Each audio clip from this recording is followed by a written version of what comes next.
ازاي بجد؟ انا ما جربتش الطريقه دي من زمان، بجد اول مره اجربها واتفاجئت بالنتيجه. انتوا فاكرين يعني عشان الفرن بايظ مش هنعرف نعمل كنافه في رمضان؟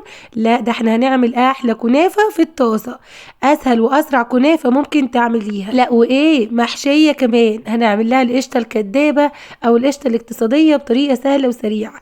يلا بينا نشوف عملناها ازاي، حاجه كده اسهل مما تتخيلي. بس قبل ما نبدا صلوا على النبي، اللهم صل وسلم وبارك على سيدنا محمد وعلى آله وصحبه وسلم. عاوزه اقولك بقى ان الوصفه دي عمايلها اسهل من عمايل كوبايه الشاي، بجد لازم تجربوها وطعمها حاجه كده ورا الخيال. يلا بينا نشوف عملناها ازاي مع بعض. بس قبل ما نبدا كده حطوا لايك لاختكم حوريه ودلعوها زي ما مدلعاكم، وكل سنه وانتم طيبين وربنا يعيد عليكم الايام بخير يا رب العالمين. اول حاجه هنقول بسم الله. انا هبدا بالشربات. الشربات هنا ده المقدار كيلو من الكنافه.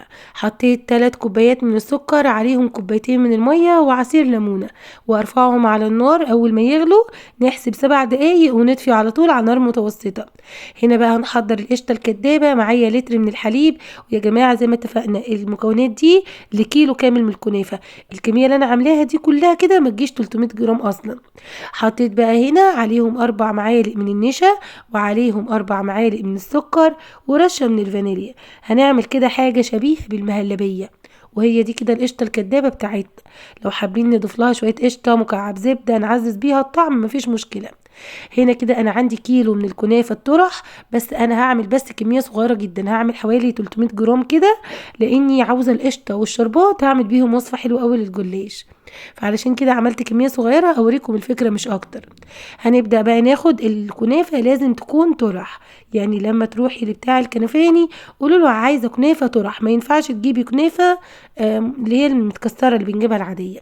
هتفردي بقى الطرحه زي ما بيسموها بالشكل ده كده على حسب الحجم اللي انت عاوزاه. عايزه تصغري تكبري براحتك. حطي بقى الحشوه في النص وابداي اعملي الرول بالشكل القمر ده.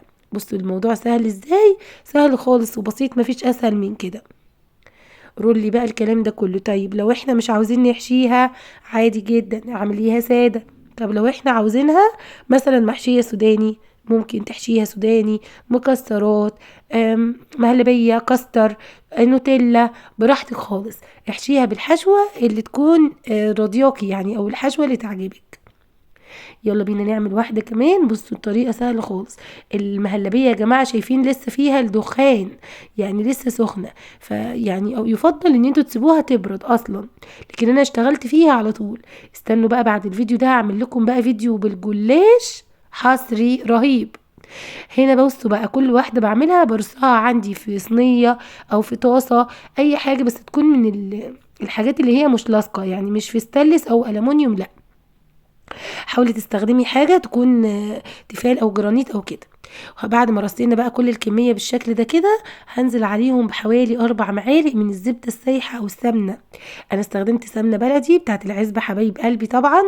استخدمت اللي هي البقري، بحب البقري جدا جدا في الحلويات، اما الجاموسي بحبها في الطبيخ بقى والحركات.